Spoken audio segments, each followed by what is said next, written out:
Hello and welcome to the Best Practices Summit. Pollinator Friendly Alliance is a grassroots 501c3 nonprofit that protects the natural world through the conservation of pollinators. Our co-host is the Xerces Society, a science-based nonprofit.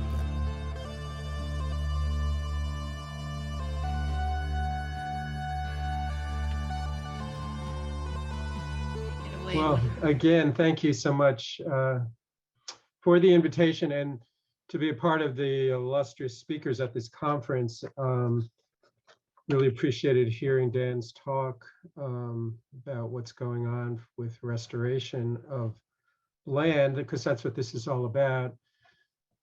And we at Beyond Pesticides have been operating for many years. We started let's see here, back in 1981 as an organization in an attempt to bridge issues related to consumers and farmers and land managers and scientists. And our tagline really is to protect health and the environment through science, policy, and action. I think the key for us in discussing this topic is to think of things holistically, as the title of this talk indicates. And we get to this position and this perspective, as other speakers I think have indicated, because we as an organization recognize, as again the other speakers, that we're dealing with existential crises, whether we're talking about public health issues or climate issues or biodiversity, and that the approach that we've taken as conservationists and maybe environmentalists to look at individual species and protect those individual species by limiting or restricting individual chemicals, that this approach, while important in identifying the deficiencies in how we think about the environment and how we regulate the potential to cause adverse impact, that unless we begin to think holistically, we won't address these existential crises adequately. Now, we've had some recent examples of this, with chlorpyrifos, the insecticide, which was recently, will be phased out, the remaining agricultural uses after having banned the residential uses in 2000. That's over 20 years ago. And that in and of itself was a function of both the regulatory process, it was a function of consumer and scientific advocacy, the emerging science that we saw, and litigation. And the resources that poured into that, we don't have time for anymore. We have to step back and ask ourselves, how can we work at a quicker rate? And that's what we're trying to do with our program. In this slide here, you can see where we're taking action in the context of unacceptable and unnecessary poisoning. And we're trying to move society to safe alternatives by protecting the fragile web of life. And this is sort of, this really fulfills our mission, and I think is representative of what we're talking about here today. So we look at where are the pressure points in this existential crisis, or crises, because there are really multiple crises. And we see that a lot of, at least in our realm, the petroleum-based materials that we're using in society have to be eliminated to the extent that we can certainly do that. And this area of land management is ripe for this, both in terms of inputs, but in terms of cultural practices as well. At that point, when we're talking land management, as we heard in the previous talk, we have to really think about what we're doing, not only to the plant material, but to the soil itself. So soil health becomes a major focus of our holistic thinking, both in terms of confronting the crisis of carbon and addressing carbon sequestration, also in the context of biodiversity and enhancing and improving biodiversity. So in this context, we think about, we've heard about prairie. We've done a fair amount of work in rangeland management and also in agriculture. And then we think about what we can do within our own communities, playing fields, rights of way, grass yards, grass parks, and that kind of thing. Now, of course, to the extent that we can eliminate turf systems and replace those with less monoculture, obviously we need to do that. To the extent that we are managing turf systems, playing fields, we need to eliminate those fossil fuel inputs. And we do that with organic land management. And we got to organic pretty quickly in our history. We started in 1981 looking at agricultural systems and the adverse impacts on farm workers and farmers. And our first real attempt was to look at how we could protect those who were directly exposed, and quickly realized that unless we came up with some sort of system that was clearly defined, we would not be able to protect those at the top of the chain. So we started then looking at the soil and enhancing the soil as a means of eliminating the dependency on soil inputs, particularly soluble nutrients and soluble pesticides. And that's how we got to the development of an organic systems approach through this Organic Foods Production Act. It didn't start out there. We started out with what they call the Agricultural Productivity Act. We originally called it the Organic Farming Act, and that was an attempt to elevate research within USDA, to put more resources into looking at organic as a viable means of managing pests, but also of increasing and supporting productivity. And that really merged into this Organic Foods Production Act. Why did we need an act? Because we needed a uniform standard of management practices that were clearly defined, that led to a certification with an inspection system. And that whole system, what really hinged on an organic systems plan. An organic systems plan which defaulted against synthetic inputs. And where synthetic inputs were allowed or are allowed, we would use an assessment system to identify compatible synthetic inputs. But there's a true default against that in the standard, and over time we will be eliminating all synthetics in organic. And that is governed by a National Organic Standards Board. I served on that board for 5 years, from 2010 to 2015, which is composed of a cross-section of stakeholders, farmers, conservationists, scientists, certifiers, retailers, and consumers. Now, how do you use that information in a way that applies across our society? We were looking at, as I say, parks, playing fields, rights of way, and we realized, of course, that the same questions are in play.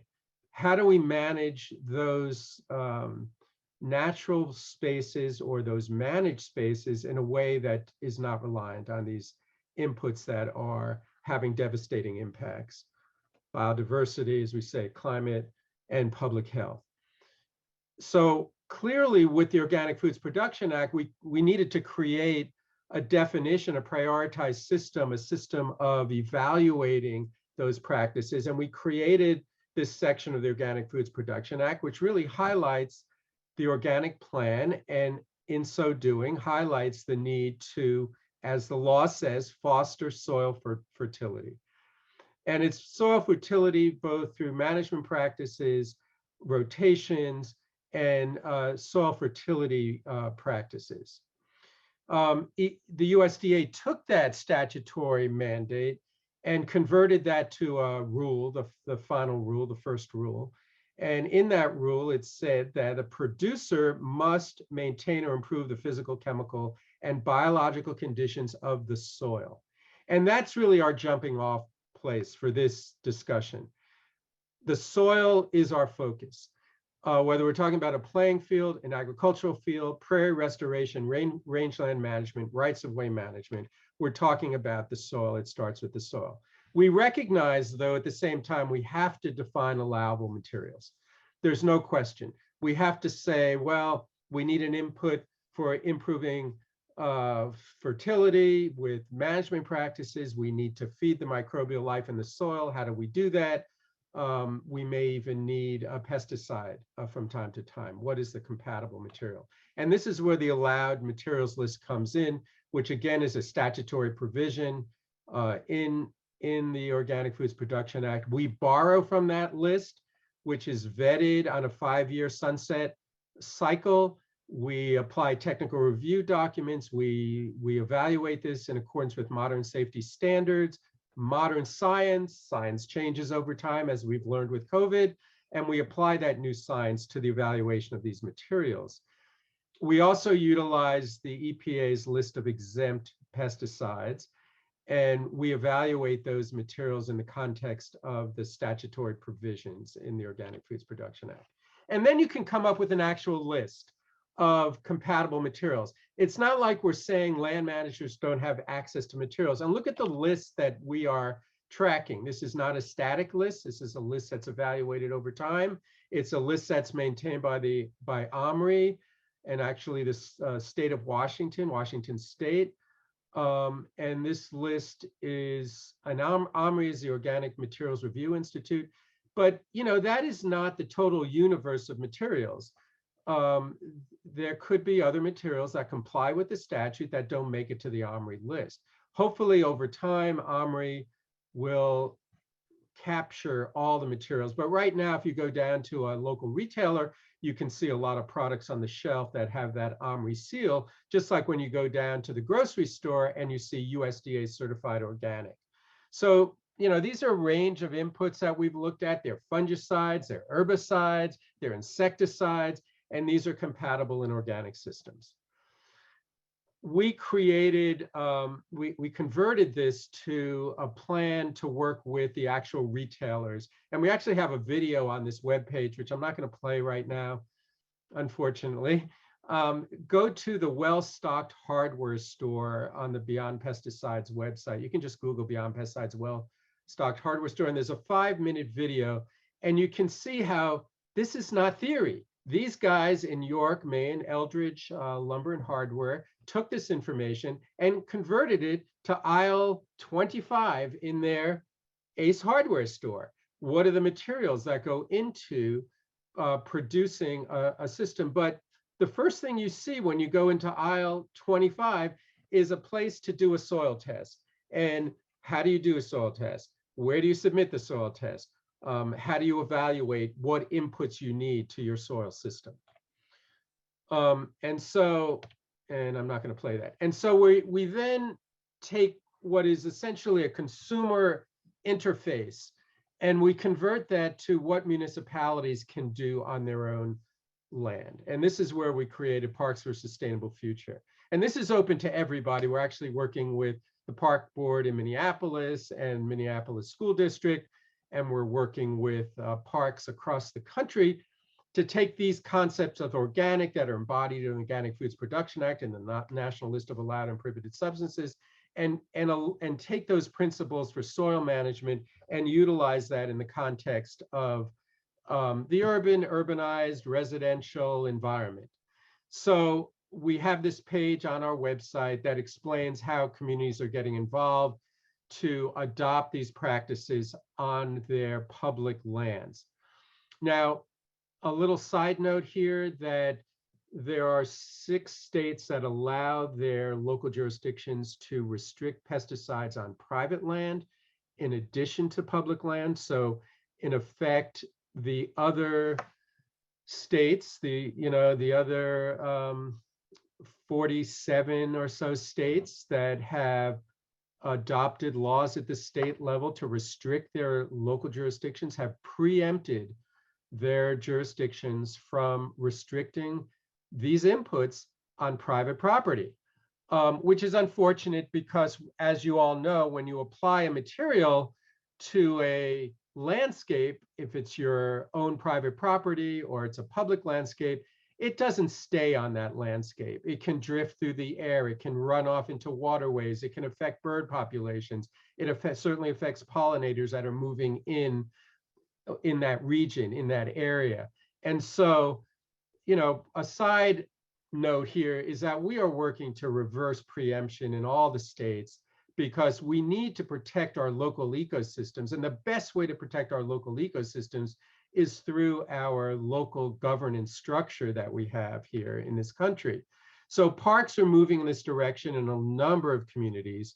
And this is the process that we're going through. Now, before I get to that, I wanted to put this in the context of why are we challenging pesticides that are legal, that are on the market, and fertilizers that are legal and that are on the market? And there are a lot of reasons. I'm not going to go through all that today, but one of the big reasons, and we heard some reference to resistance earlier in the conference, resistance is looming large. We see viruses morphing and resisting vaccines. We see antimicrobials, and we see all kinds of diseases and infestations when we move into this realm of insects and weeds, plants that are resisting those chemicals and the chemistry that we're throwing at them. So over time, this is not a sustainable strategy. It also doesn't help the land manager very much if in year 2, that material is no longer working. And so clearly the law that we have in place that governs these inputs is not doing an adequate job to essentially protect the land manager, even with the tools we have on the market now that we're challenging. And so compliance with the label doesn't necessarily do all that much. At the same time, we're realizing increasingly, this is not new, that the complexities that are out there are just really mind-boggling because we have interactions of chemicals that a land manager may be using. We have off-target drift that's causing non-target impacts. We have impacts on non-target species. We have synergistic effects of chemicals. We have a range of impacts that are disease outcomes or illnesses that are seen in the wildlife population and the human population caused by endocrine disruption, which is not even evaluated currently by EPA. EPA does not have a protocol in place to evaluate endocrine disruption. And that has devastating impact in wildlife populations across the board. Now, this is not just me speaking, but this was actually a finding of EPA's Office of Chemical Safety and Pollution in a report it was a finding of the Office of General Counsel in EPA. And their conclusion was that synergy considerations present a source of uncertainty that might be germane to risk assessment. I think that's a pretty tame comment. If you can read between the lines there, they're basically saying we're not doing it. And this represents a very large problem, given what we know about the impacts and the interactions of chemicals.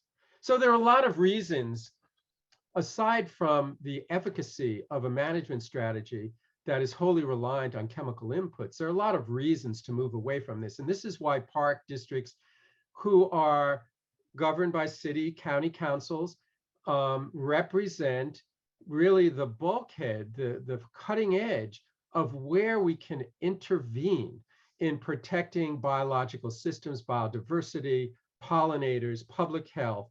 And in many ways, it's low-hanging fruit because these are guys out there, like we heard previously, that are interacting with the environment. They're seeing the failure of these systems, and they want to move to new systems, but they're not getting the support that they need from the institutions that are in place.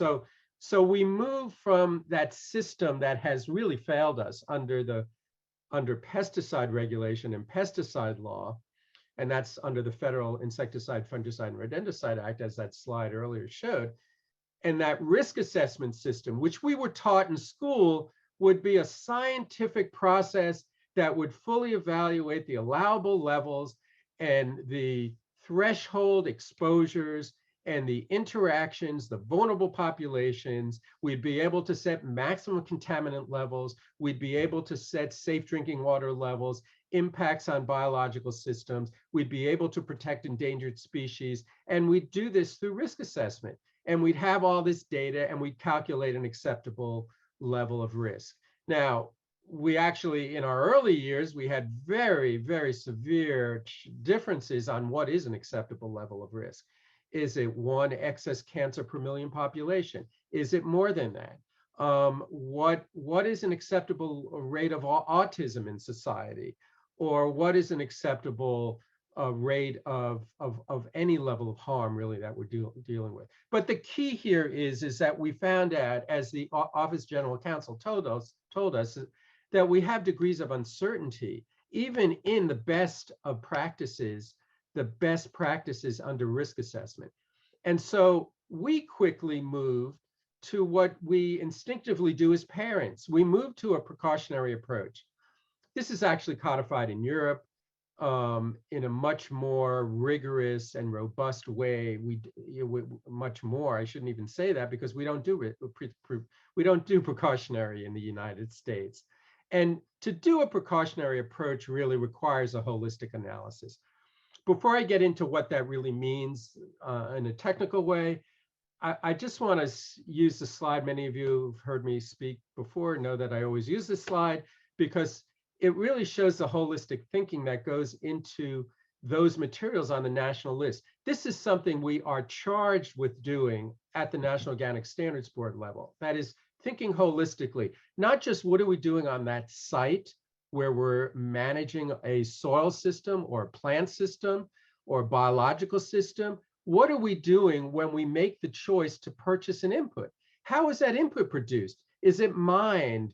Is it produced in, Cancer Alley in Louisiana by a chemical plant that's adversely affecting a low-income fence line community that happens to be primarily people of color? And how are those people protected by our choice to purchase a product that is produced in that way? Where is that product disposed of? Are the disposal restrictions adequate? What about accidents? Are we calculating the possibility of accidents? Where are the products adequately labeled? Are we not adequately mixing and loading materials and the adverse impacts associated along the cradle to grave of that material? And when you look at that, it's really fascinating, because you see on the right side, you see the organic system with the leaves on this graph being much, much bigger. Now, the only one that really sticks out here is this yield difference. Yield's not always the issue, as you all know, those of you in agriculture. It's also a matter of return on investment, right? Because in many ways, we're producing more than we actually distribute, especially because so much of our production goes into foreign aid, and we don't have the distribution systems to get all that foreign aid out. But over time, we're seeing increased productivity in agricultural systems. But what we are seeing, look at soil quality. I mean, there's no question that in a holistic approach in an organic system that we're seeing increased soil health. We're minimizing energy in the context of eliminating fossil fuel-based, petroleum-based materials. We're certainly increasing biodiversity, and we're getting ecosystem services. We talk about pollinators, right, as necessary for food production, necessary for all plants, not just that need pollination, but plants that increase their productivity as a result of foraging pollinators in the fields. And that directly, as you know, that directly results in ecosystem services, which you can attach a dollar figure to. But we're also seeing minimization of water pollution. We're seeing great increases in profitability. Total costs are becoming competitive. And I already mentioned the ecosystem services, and certainly protecting workers is key. Look at the reduction in worker exposure. That has to be considered when we make a determination as a public entity, as a conscientious consumer in today's world where we can't rely on regulations. We have to rely on individuals to make decisions that are in the public interest, in our family's interest. in the interest of sustainability. And in that regard, that's how we can protect workers. That's how we can protect those fence line communities, by our consumer choices. And, you know, we're seeing that happen more and more by these studies that show that we are having that effect.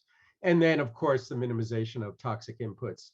And this has to do with agriculture, so nutritional qualities also, we're seeing that.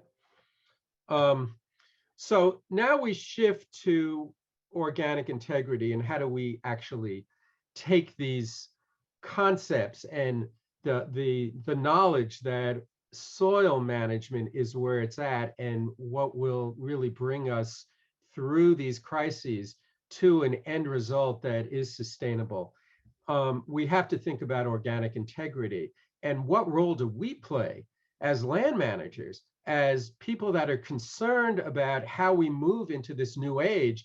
And we, just like we talk about eliminating the fossil fuel car, we eliminate fossil fuel inputs in agriculture. This has to happen across society. But what does that mean for us as individuals, as policymakers, as scientists, as land managers? How do we engage in this process so that we ensure that this system of inputs for soil management has integrity? And, you know, one of the principles in the underlying statute, we're having a meeting here in April of the National Organic Standards Board. Everybody on this, in this conference, should be at that meeting. Get to know how this standards board works. Get to know how your stakeholder on this board works. Get to know how your scientist on this board works. An NRDC scientist was just appointed to this board. What are the positions that NRDC is taking on this board to advance organic integrity? It's a breath of fresh air that I think it's not the first time, but one of the first times we've had an actual environmental scientist appointed in the environmental slot to this board. So we're making progress here, guys.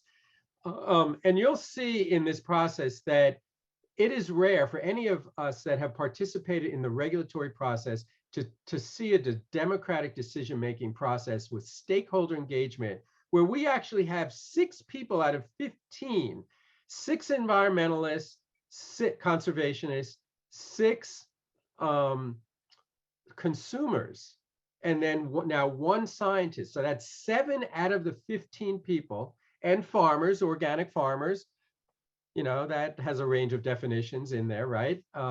But generally, we've got a majority of this board to make decisions that protect organic integrity.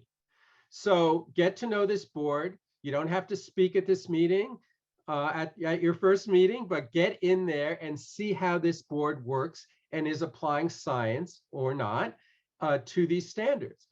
Get to see how the sunset process works, how we do technical reviews, how we evaluate impacts on soil, impacts on pollinators, impacts on predators, impacts on the whole biodiversity. And then, you know, to that extent, how science is being used in that process. Now, I must stop here and tell you that I came across this article, which many of you may have seen, back in 2001, which was called Integrated Pest Management, Good Intentions, Hard Realities. Look, I am not against IPM. I grew up with IPM in the late 70s, early 80s. IPM is a decision-making system. We all know that. It's a decision-making framework. The problem is it includes, among all the other words in the so-called toolbox, the word chemicals. And it's not defined. Any IPM practitioner will tell you that. It's not defined. In fact, many IPM systems use chlorpyrifos and will use chlorpyrifos up until the phase at the end of this year. And so, you know, you have to basically acknowledge that without a definition and a certification process, without a decision-making matrix and input system, and I'm describing now everything that is associated with organic, you really don't know what's going on in that IPM system. Now, certainly, if an IPM system is transparent, as it should be, your local authority, whoever your land manager is in town, should be disclosing what chemical inputs were used in that IPM system. But at the end of the day, this article was written by a bunch of IPM people who grew up in their careers, academic careers and professional careers. And they came to the conclusion that IPM has failed to deliver on its promise. After 6 decades of good intentions, harsh realities need to be faced in the future. IPM has arguably reached its limits. And so I'm just putting this out there as something to think about, okay? I understand that we don't want to alienate people that are engaged in pesticide reduction. But if we're going to meet the challenges of the existential crises that we've talked about in this conference, we've talked about the climate, we talked about biodiversity, there's a public health crisis going on. In fact, the World Health Organization said that the next public health crisis, pandemic, that we're going to see is going to be to resistant antibiotics. Anyone that's visited a hospital and has experienced MRSA knows what they're talking about. We are still using antibiotics in agriculture. We're seeing horizontal gene transfer. This EPA registered streptomycin for use in citrus screening. Meanwhile, down the road at Uncle Matt's in Central Florida, we're managing citrus orchards without antibiotics. So integrated pest management is fine with the use of antibiotics. There's no real, I mean, depending on who the IPMer is, you may see differences of opinion on that. They would just say it has to be limited. Pesticide reduction is a term, a phrase of the past. Pesticide reduction doesn't get us to managing biodiversity adequately. It doesn't get us to solving the existential crisis, which has an urgency to it. And neither, I hate to say this, guys, neither does regenerative agriculture, regenerative management, because again, we fall into the same problem where we don't have a system that is defined and agreed to, enforceable and certified and overseen with inspections and so forth. So regenerative is good. The principles are good. We certainly do need to regenerate the soil. Bob Rodale, not Bob Rodale, but J.I. Rodale, and then Bob Rodale, his son, coined the term regenerative agriculture and then moved on to organic. But regenerative is a principle under Rodale, is a principle that has been with organic since the beginning. We just have to reintroduce that principle and make sure that that's the way we're interpreting the Organic Foods Production Act and the soil issues that I mentioned earlier. So when we talk about regenerative, we talk about regenerative organic land management. And that way you bring in as a baseline the whole system of organic integrity that we're talking about here that is utilized to control and provide adequate oversight over that system. So yes, regenerative are principles we all agree on. Yes, integrated pest management is a decision-making matrix that we all agree on.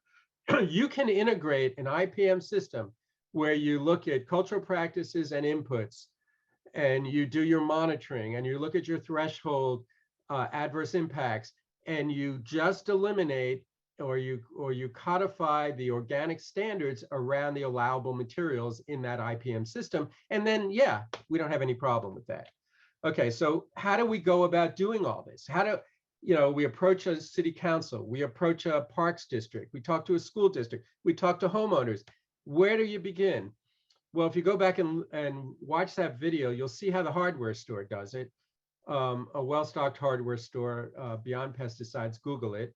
And you'll see the interface between soil and product. But here's what we do.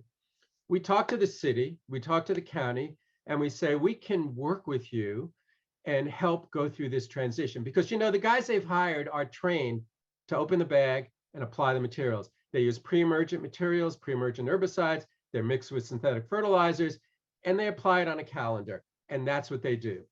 They're on this treadmill. There's no question about it. So it does take some work to make that transition. And I can tell you from working with folks in Minnesota, there's a huge talent pool in Minnesota that is working with this. We just have to ramp it up as far as we can and start with this soil sample. That's where we start. We start with a soil sample. We do not do any projects without a soil sample. Now, you're all familiar with soil samples. You do your soil textural analysis. Every park district practically that we talk to has done this. They know what's in their soil. They do the basic soil chemistry. They know the pH. They typically know the nutrient. Most of them, not all. They know the organic matter. They know the cation exchange capacity. Here's what they don't know. They don't know anything about the microbial life in their soil. You know, they've heard about it. They know about soil health, but they're not doing anything to evaluate that soil health. And in the process, they're not effectively utilizing the soil to create resiliency and plant health and tamp down vulnerability to disease and infestation, and at the same time elevate pollinators and other biodiversity. So we come in and we take that soil sample and we evaluate that soil sample through a soil food web analysis. There's soil food web analysis in New York, and there's another soil food web group out in Oregon. And then we get back the data that gives us the ability to develop a soil management plan. Okay, and that soil management plan, yeah, you know, we have to know what the NPK is. We have to know how that system is going to get adequate nitrogen. And we can get all that from the soil chemistry. We can't get that information if we can't get the other parts of the information that we need if we don't do this soil analysis, soil food web analysis. What can't we get? We don't know the level of bacteria and fungal activity in the soil to break down the biomass, to solubilize the nutrients to feed to the plants. All that land manager can tell us is how much nutrient they're putting down on that soil, how many pounds per acre they're putting down on that land that they're managing. And what we can do is tell them over time how much nutrient we can manage naturally by cycling nutrients through biological activity in the soil that breaks down the organic matter. So we do this. We look at the amoeba, the protozoa, we look at all the organisms in the soil. And in that context, we can tell that manager, hey, you've got a lot going on in your soil here. You've got good bacterial count, you've got good fungal count, but you know what? It's all inactive. These guys are asleep because we bypassed, your system has bypassed by feeding soluble nutrients to the plant, you bypassed all that beautiful life in your soil. So we're going to take that chemical out. We're going to take the synthetic nutrient out, and we're going to replace it with something that activates that soil. Now that can vary. That can vary tremendously.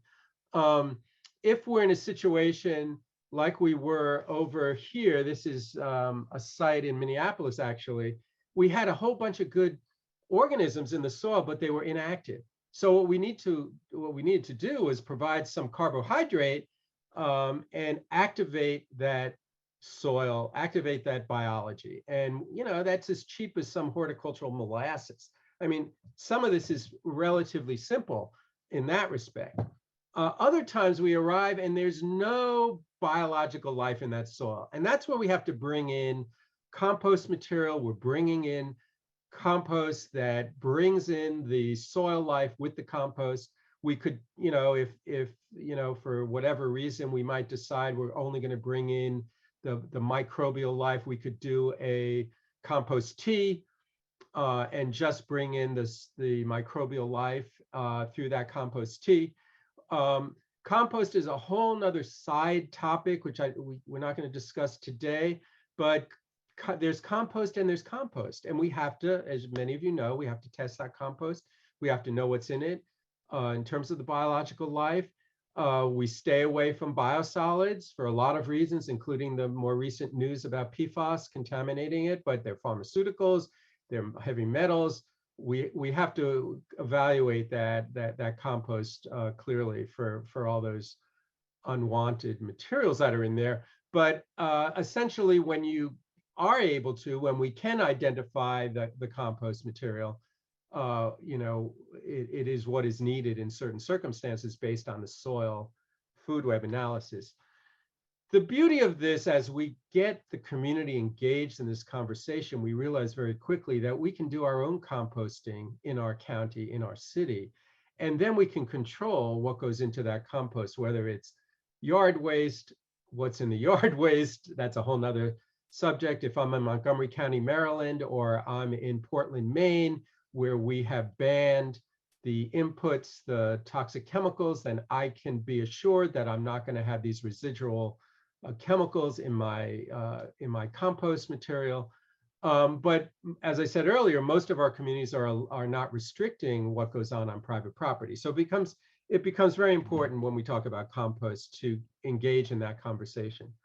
So we're beginning to, in this context, manage the biomass, make sure that we're getting that microbial activity necessary to build the biomass, then utilize that biomass so that it makes the nutrients of plant available. And we're going to do that in a scientific way that's based on this analysis, this soil food web analysis. Now, I've talked about the typical conventional system. It could be an IPM system that is reliant on synthetic fertility. I mean, urea is very cheap, and I can't tell you how many times we showed up on a site in a city that had just passed a ban of the synthetic pesticides, and the guy has in his shed, he's got 2 years worth of synthetic nutrient of urea that he wants to apply to his field. And we say, well, that's not an organic system. And we realized, oops, we've got to ban the synthetic fertilizers in that local ordinance. So we actually had to go back in South Portland, Maine, and ban synthetic fertilizers as an amendment to the ban on synthetic pesticides. Now, now if you look at Maui County in Hawaii, they just adopted an ordinance that looks at the whole thing holistically, and they ban synthetic fertilizers and synthetic pesticides because they had a long debate and discussion about what is a holistic system and what is required of the county government there to actually engage in holistic land management of all its public lands. And they realized, after hearing expert testimony and seeing the results of soil food web analysis and all that, they realized that they needed to, in adopting a holistic approach, basically ban fertilizers, not basically, ban fertilizers and synthetic pesticides as well. Okay, I've talked a lot about product here, but as you all know, this is also about cultural practices. And we get on a lot of fields that are not irrigated. A lot of towns do not have irrigated playing fields, and we roll with it. That's the way it is. Irrigation is obviously something that is needed in the beginning years. Obviously, it helps with germination. We can't control the weather. But in the out years, in an organic system, the reports we see, the reports we get back, greater water retention. This is obvious, I guess, to many of you as land managers.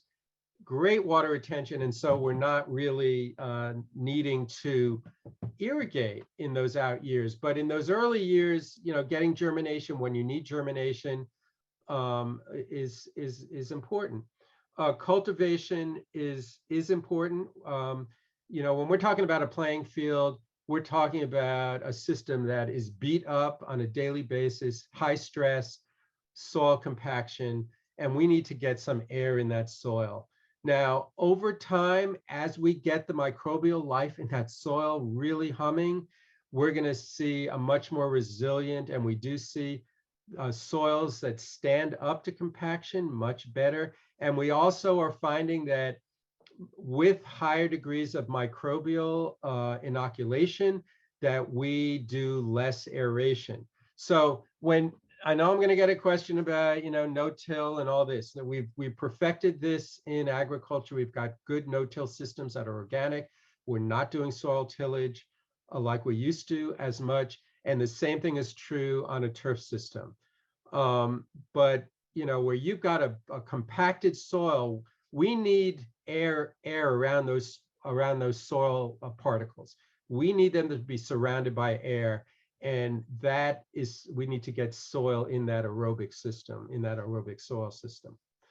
Overseeding is an important piece of the system. Again, in the beginning transition years, it's more important. Over time, as we get that deep root growth and we push the roots out right and left in the fall, we get really good results in terms of competition, which is the name of the game. Our horticulturalist, many of you may know him, Chip Osborne, Osborne Organics, he talks about seed as his herbicide, right? So when what he's saying there is that I'm creating competition. I am competing out the unwanted plants in that plant system. And I'm cultivating and supporting the plants that I want. And then of course, mowing height is important. It's difficult when you get into the elite sports, you know, the high profile sports where you've got high competition and you want to cut those fields short. So we always are facing challenges that we need to work around. And we have found over time that we're able to do that. And we're actually on some professional ball fields now where with very short growth and very sandy soils, as you know, those soils are built, those fields are built on high levels of salt, not salt, but sand, sorry, that we are able to manage the system and get the kind of microbial life in that system that we need to be successful. So this is where we've come to after 4 decades. We equivocated for a while. We played with pesticide reduction. We played with IPM for decades. We tried to define IPM with some success. We realized we needed a whole system to deal with whole land management, holistic land management. We needed a whole system. We needed a system that looked at definitions of allowable materials, of allowable practices, a focus on soil and an organic systems management plan that had enforcement and oversight and inspection, that we could feel comfortable with it meeting the standards, compliance with the standards of the whole system. We also realized that we wanted, as a system of land management, to be part of a societal shift that recognized issues of environmental justice, that recognized issues, larger issues of developing countries suffering under the threat of climate to a higher degree than developed countries.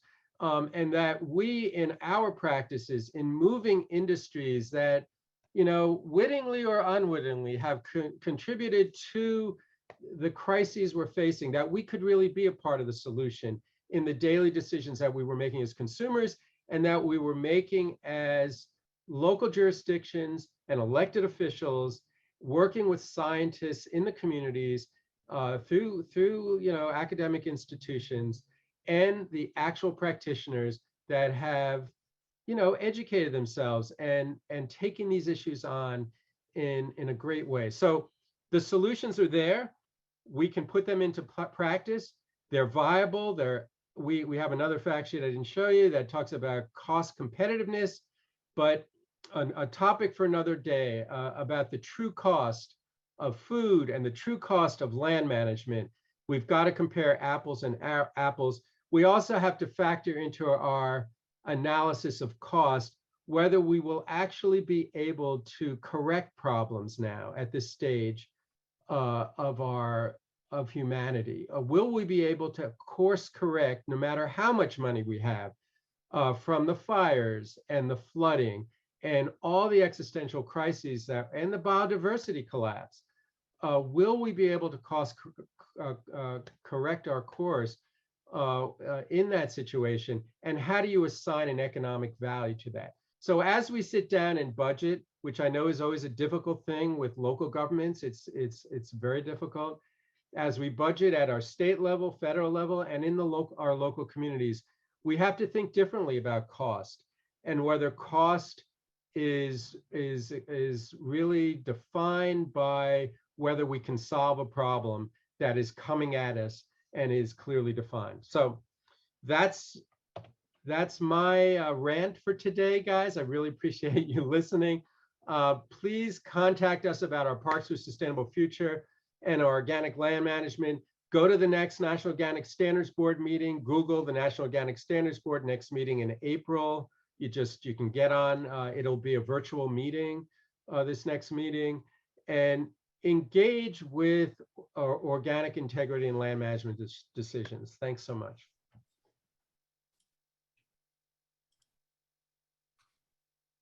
Hi, Jay. Hi. So much to pack in there, right? And it could be longer, I'm sure. A day's worth, a month's worth. Well, we actually do a half-day, sometimes full-day training with the land managers to, walk them through some of the soil health issues, soil chemistry, soil food web, cultural, all that stuff, and then answer questions and then work with them. I should say that this is an iterative process. This is not a cookbook approach, and it's certainly not, as you heard from the talk, it's not a product substitution approach. And so when we go into a community, when any land manager, you heard Dan's talk, this is iterative. You see a weed that wasn't caught by the goat grazing. And so you've got to come at it. You've got to come back at it in a different way, perhaps. Sometimes you can bring the goats back in and do managed goat grazing around that particular area. Other times you need to do some, use some biological approach. But it is an iterative process where you're constantly problem solving, at least in the first 2 years of transition. Jay, is that training virtual? Yeah, we've been doing the training virtual. Yeah. Can you, do you have chat? Do you know what the link is? Or maybe we can share that later on. Yeah, I'll get the link for you, sure. Okay. In the meantime, maybe you can think about this question. Okay. So there are, I wouldn't say a huge variety of different approaches in agriculture, but there's permaculture and some other practices that are being used as good alternatives to the organic standards. Can you talk about that a little bit? Yeah, I mean, I don't mean to undermine or suggest that there aren't practices that are even more holistic than organic right now. What I'm trying to get at is that organic is a baseline that requires a soil systems management plan. And I think some of the permaculture issues and practices and experiences and successes need to be brought to the National Organic Standards Board. So when someone comes forward and says, I need a material, I need a soil supplement, the permaculturists can stand up and say, no, you don't. You really don't. And under our law, unless you can show the essentiality of an input, any input, it is not allowed. It should not be allowed. So we have a phrase in the organic world, many of you know, it's called continuous improvement. And that's why we put every material that's allowed on the national list. We put that on a sunset cycle. So the intention was to force an upgrading. And, even in my tenure on the board, when something came around the first year, by the 5th year, it might have become unacceptable and we took it off the list. And most of that's driven by essentiality. Do we need it? Are there new practices that have come along? Permaculture is a great example. Those practices should be embedded into organic. But unless we participate in this practice, people like to defend the status quo, right? Everybody wants to defend what they're doing. But we need to constantly be open to new things and improve it. And we have the ability through the organic law to do this. It's not a static law. It allows us that ability. Good explanation and update. Can I pose one more question to you? Sure. Can you tell us a little bit about in the work that you do? I think that you consult with local communities and you're working on policy all the way up to the federal level. Over the years, I know you've been at this for a while. Do you feel like it's easier work to make change now, or how receptive is our government to implementing these practices and changes for pesticides and so on that are so needed, especially during? Yeah. Yeah. You know, like you all, we see the dysfunction in Washington, D.C. We might be a little closer to it than you guys, but, you know, it's unfortunate. It's really unfortunate that some of this stuff, which is just basic common sense, cannot be incorporated into law. And so I think the reason to participate in any federal system is to create a record and to show that we as organizations, as citizens, have tried to bring facts and science to the regulatory process at the federal level. EPA and USDA could do everything I'm talking about here and could solve this problem tomorrow. But what I do is I'll take that testimony that I brought to EPA or to Congress, I'll bring that to a local legislator. I'll say, look, we have petitioned EPA, we have litigated against EPA, here's the science we showed them, they're not doing anything about it. You have the opportunity to take action, to fill the void. And they are incredibly receptive. I think people recognize at the lowest level of governments that they have a responsibility that where there has been a failure above them and where they can intervene. Now I'll stop here, but there have been instances, I don't hear it as much anymore as I used to, where a local elected official will say, I'm not a scientist, I can't second guess EPA, I don't have the skills to make these decisions. And so we bring in scientists and they get comfortable with the science. Part of what we do, we try to do as an organization, if you read our daily news blog, we're trying to make this science accessible so that a local citizen who is not a scientist can take this study, which is very complicated, and bring it to a legislator and say, here's the summary of this study. If you want to sit down with an academic and talk about it, that's great, do it. But here's what this study says, and this empowers you to protect us, me, your constituent, my family, and my community. And I'm seeing incredible receptivity to that. They just need to be asked. That's why we're looking to find, I call them activists. Some people aren't comfortable with that term, advocates, citizens who want to communicate with their elected officials. And once they open up that channel of communication, it's unbelievable how receptive they are. Right. Everyone has a voice. It's true. Great. Well, thank you.